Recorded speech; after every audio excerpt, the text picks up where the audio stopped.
जळगाव जिल्ह्यातील अंमळनेर येथील शिरूर गावच्या सरपंच कल्याणी पाटील यांच्याशी पंतप्रधान नरेंद्र मोदी यांनी मन की बात या कार्यक्रमांतर्गत चर्चा केली आहे।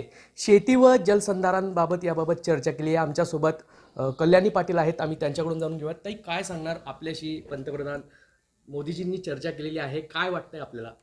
सर, मी शब्दात व्यक्त करू शकत नाही अशा भावना माझ्या आज निर्माण होत आहेत।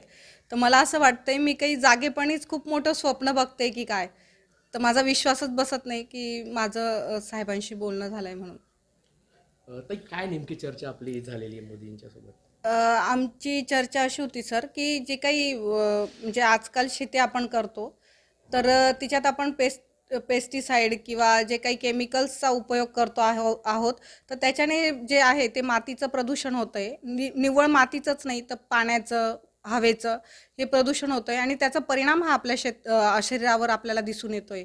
जर आपण ऑर्गॅनिक फार्मिंग केली तर नक्कीच ह्या गोष्टीला आळा बसू शकतो आणि त्यातूनच आम्ही जवळजवळ 40 ते 50 महिला एकत्रित येऊन गटशेती केली आणि जे काही आपली पारंपरिक शेती आहे तिचं आम्ही ती जी शेती आहे पारंपरिक शेती ती आम्ही केली।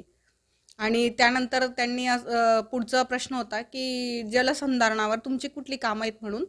तर पाण्यावर मी जे काही आमच्या शासकीय इमारती आहेत तर त्याच्यावर रेन वॉटर हार्वेस्टिंग करून घेतलं आहे आणि त्यानंतर 20 रिचार्ज शाफ्ट जे आहेत ते आम्ही आमच्या गावाला करून घेतलेत आणि पुढे गॅबियन बंधारे वगैरे ते प्रस्तावित आहेत, त्याची पण लवकरच सुरुवात आमच्या गावाला होणार आहे।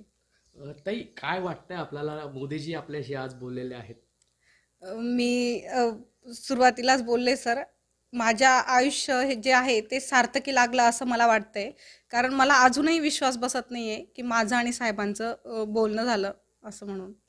आगामी काळात आता मोदीजींशी तुम्ही बोललेले आहेत, प्रेरणा घेतलेली आहे। आगामी काळात नेमकं काय करण्याचा आपला मानस राहणार आहे? सर, भविष्यात मी आता फक्त काही महिलाच माझ्या गावातल्या संघटित करू शकले, पण माझा एक मानस असेल की गावात जे आहे आमचे सर्व शेतकरी मिळून आम्ही जास्तीत जास्त ऑर्गॅनिक शेतीकडे कसं वळू आणि माझं गाव पाणीदार कसं करता येईल या दृष्टीने मी प्रयत्नशील राहील। आगामी काळात गावात शेती असेल किंवा आपलं गाव पाणीदार कसं करता येईल हा त्यांचा मानस आहे आणि एक आनंदाचं वातावरण त्यांच्या परिवारासह गावात या ठिकाणी निर्माण झालं आहे। जुगल पाटील, जय महाराष्ट्र न्यूज, जळगाव।